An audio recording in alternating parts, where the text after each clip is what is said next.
as we do on a Monday, we like to check in with the Australian Christian Lobby. Dan Flynn, back with us. Hey, Dan, welcome back to 2020. It's an absolute pleasure to be here with you, Neil. And as I was saying to you, Neil, earlier, you are God's broadcaster. And by bringing up all this wonderful pro-life stuff, you are doing God's work, and pleased to be a part of what you're doing. Well, you know, it's organisations like yours too, Dan, that are in the mix of what's happening, trying to draw attention to biblical value for human life. And you've got, let's just start with something that you've got coming along, which is a real pro-life focus. And it's all to do with something really cute and really beautiful. Baby booties. Baby boot. I could just picture you now, Dan. You are the baby booty king. Give us an idea what's going on with baby booties, something of a visual protest. Well, just before we get there, Neil, just talking about visual protest, just to give people some context. You know, in any political campaign, you need something that's a little different, a little special, that captures the imagination of people, that creates emotion. And I was thinking, you know, by comparison to this, with the abolition of slavery in, 1787 or around that time, the abolitionists drew up a plan of a slave ship, and the plan depicted the way that these slaves were, lying under the beams in this boat, and so this it's like a surveyor's drawing of a ship called the Brook was circulated in 1787. It ended up in coffee shops, newspapers, everywhere. And it is said of this particular image that it was a campaigning tool and never had an image like that being used before. So people who were drinking their tea, respectable people in Britain, were having cheap sugar because the sugar was all being, developed and grown by the slaves in Jamaica. When they saw the picture of these slaves on the ship, it changed their view. And that was around the time Wilberforce became very active. So pivoting from 1787 to 2023, Neil, we are in the middle of an inquiry about babies born alive. And we've had Senator Canavan and Senator Alex Antic have launched a bill to say, look, any baby that's born alive as a result of a failed abortion must be given proper medical care, whatever that is. It might be palliative care or it might be resuscitation, depending on the condition of the child. But what currently happens, Neil, is that if a baby is born alive, they're put in a tray to die because the intention of the doctor is to kill the baby, and that intention will be outworked one way or the other.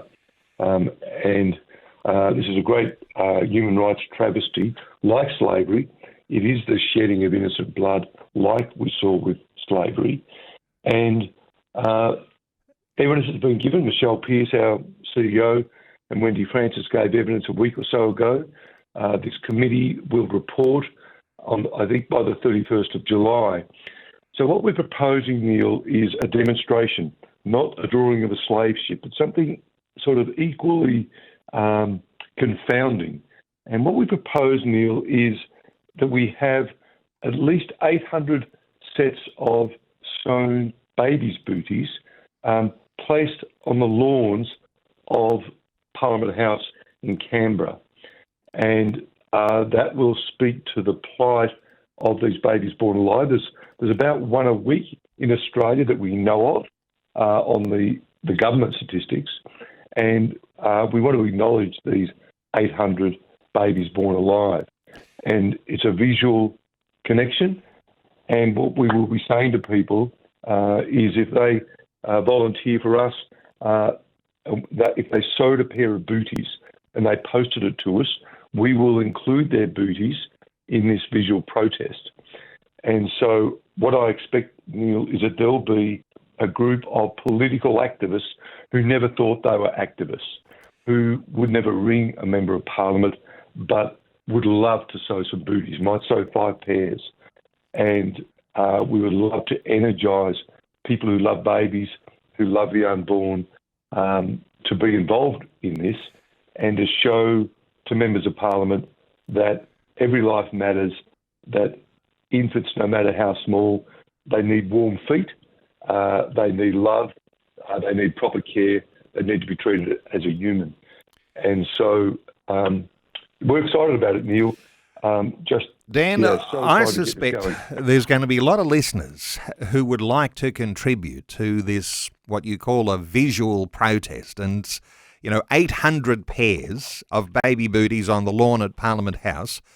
Some will say, well, if you were doing it in a big scale, which sounds pretty difficult, the numbers of abortions in Australia estimated somewhere in between 70 and 90,000 a year. But these ones, for babies who were born alive in the process of going through the abortion procedure, being left to die, that is tragic. And when there is a living human being outside of the body, and even those pro-abortionists would say, well, the baby isn't born, so the baby is not alive. But when the baby is born, the baby is a person. All sorts of things like that, they argue. This is a way of actually doing something very practical. So 800 pairs of baby booties. So for listeners today, you're saying sew, knit, crochet, buy, any way you can. So what's the plan here, Dan? You want to get those listeners today getting some baby booties together. There might even be some who've got some baby booties that you've had left over and you're sitting around in a drawer. Send those on too. So you want 800 pairs of baby booties. What's the deadline here? The 20th of July. So we will communicate with all our supporters today about this by email. But if people are listening to the show and think, wow, okay, great, I can do this, if they just go to our webpage and just click on the volunteer button, then they'll volunteer and they'll be contacted in relation to this project. So there'll be something that comes up on the webpage prominently within a day or so. But for today, just go on and volunteer, and we'll capture your information that you want to sow these booties. We might end up with 8,000 pairs. And that'd be exciting, Neil. Well, the more the merrier, I suspect here, Dan. The more the merrier. And if we draw out people who love God, who think politics has never been my thing, but I love sewing for the grandchildren, wouldn't that be wonderful to see these people have their booties on the front of the Lords of Parliament House? And believe me, Neil, there's enough room. That mum who's sewing a pair of booties in Ballarat, Victoria, her booties, beautiful blue booties probably, all pink, they'll get on the lawn. Hey, and of course, you say there's that deadline coming up the 20th of July. You want the booties by then. And Correct. All the booties afterwards. Now, I imagine someone will set up a display. It'll be on the lawn there at Parliament House, but after the use, they're not being thrown out, they're being donated. And interestingly, in Canberra, going to the Calvary Hospital in Bruce. So they're going to a good place, but they're going to a place which is right in the middle of controversy right now too. Well, it absolutely is, Neil, and I heard you mention it in the introduction. The Calvary Hospital is a beautiful, well-thought-of hospital here in Canberra. The reason for the rush, in my opinion, and there's been nothing really said about this, I think Andrew Barr has been very poker-faced about it.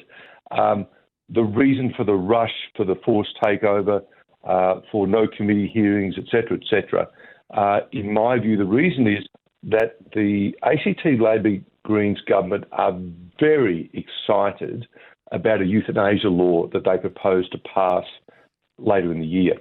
So they have been blocked by a Kevin Andrews bill since, I think, the mid-90s from having euthanasia in the territories. That was repealed earlier this year. So the pent-up excitement, and I actually have it on a good source inside the ACT government that there is a unit that is already set up. They're calling the assisted dying unit. Lovely name, that. So there's a unit that's working feverishly on the implementation of euthanasia. And if they did that with Calvary Hospital in place, guess what? A very popular Catholic hospital will put their hand up and say, no, we're not participating. And the government had to neutralise Calvary Hospital before their very, inverted commas, their very exciting euthanasia legislation. That's what I believe is what the rush has been about. But as I say, Andrew Barr's very poker-faced, no mention of that, but that's what the timeline is about. And Neil, there's a beautiful big cross atop Calvary Hospital, and when they take over on the 3rd of July, the government will order a very expensive crane. That crane will go to the top of the hospital and lift that blue cross off. The Health Minister has addressed that very issue last week. When that cross is taken off, so do the ethics that go with it. No, there are no elective abortions at Canberra Hospital, never have been, and there would be no euthanasia. It'll be now cheerfully renamed the North Canberra Hospital, and will be, as if we were in Russia, a sort of a socialised medicine. North Canberra Hospital, just giving all the agenda of the ACT, Greens, Labor ideology. Well, we're glad to give them their booties. We might be very happy for the media to get there and film the removal of the cross from the top of Calvary Hospital, because it might be good for the media to document the loss of freedoms in the ACT, and it might be very significant, the loss of freedoms, freedom to believe, that might affect every Australian. So a very significant time that is coming, and that process is already underway, and so we'll monitor that along. You've got great insights there, Dan, and we'll pick up some more of those as that whole issue develops, and the loss of Calvary Hospital is a very, very significant downward trend in what's happening with those sorts of issues around freedom in Australia, freedom of religion especially. Hey, just for listeners, if you're wanting to knit, crochet, sew baby booties, let me just point you to the ACL website where you'll find out how to actually send those to be a part of that protest that will happen on the lawns of Parliament House.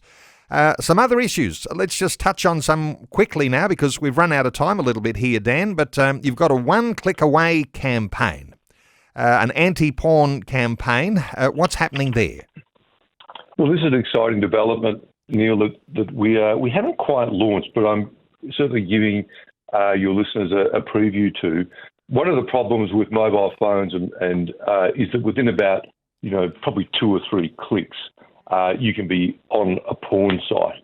And if you're a parent with teenage children with a phone,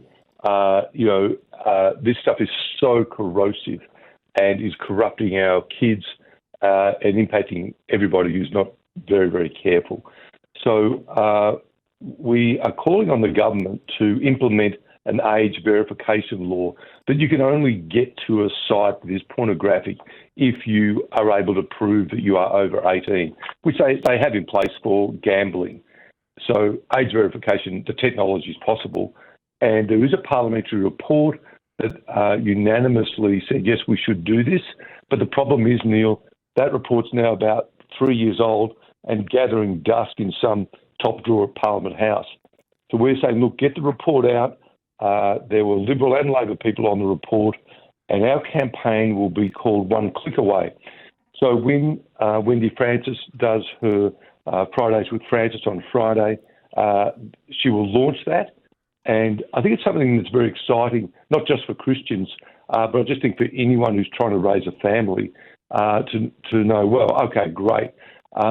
My under 18s cannot access pornography on their phone because they can't prove they're 18. That's a very good protective measure for Australia's young people. And so many listening will say, isn't that common sense? Where is that happening in our federal and state governments? Hey, let's touch on some other things very quickly. Some developments in Victoria, Dan, where a by-election will see a Christian in the pre-selection for the by-election seat in the election in Warrandyte. What's happening there? Well, there was a close pre-selection, very close on the weekend, with a star-studded cast of people and a young pastor, Nicole Werner, has sort of, I suppose, come to the top and been successful in that. Probably what I'd say about that, Neil, in some senses is, so what? So whether someone's a pastor, whether they're a bricklayer, at the end of the day, they'll be judged on their policies, on their merits as a person, on their character, and I suppose that's all we would ask and anticipate is that people would judge Nicole Werner on her character and on her policies, rather than, as I'm seeing in the Age this morning, some beat up on, oh, well, he's a pastor who has been pre-selected, as though that's some sort of danger signal. Well, guess what? Pastors can be politically active as well. They can participate just like a Muslim can, just like a bricklayer or a bus driver can. And, so we wish Nicole well, and all we ask is that there be a fair contest and it should be judged on her merits. You've been working on a lot of different areas, and just quickly, one more issue in the state of Queensland. The Sex Self-ID Bill has passed. Give us a little update on what's happened there, Dan. Well, this is the sort of foolishness that we saw in Victoria some years ago.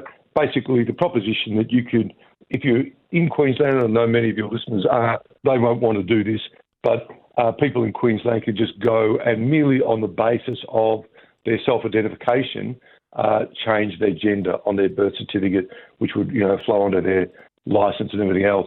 But, look, I know I look like a bloke, but I'm a woman, and it's not Daniel, it's Danielle, and the government is basically saying, okay, whatever this Danielle says goes, and anyone who dissents with that will, feel the pressure of the law because this guy now has a new birth certificate. He's a woman, and so it's foolishness, and this gender confusion, I think, is such an attack on God's creation. God, we know from Genesis 1:27, God created man in his own image, male and female, he created them. And so this type of Labor policy that's happened in Queensland is a direct attack on, the Genesis mandate, the way that God created us. And I wish we'd been able to defeat it, but it does show us the importance of getting good people in politics so that we have the numbers to defeat foolishness like this. And of course, this sort of legislation goes against the protection of women and of parental rights. Somehow or other, women need to stand up. And just because there's a woman premier in the state of Queensland, well, she's not necessarily standing up for women right now. Mm-hmm.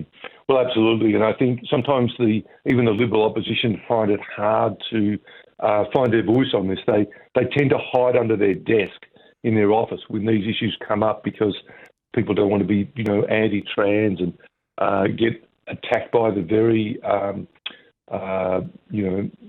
they say sometimes border on violence.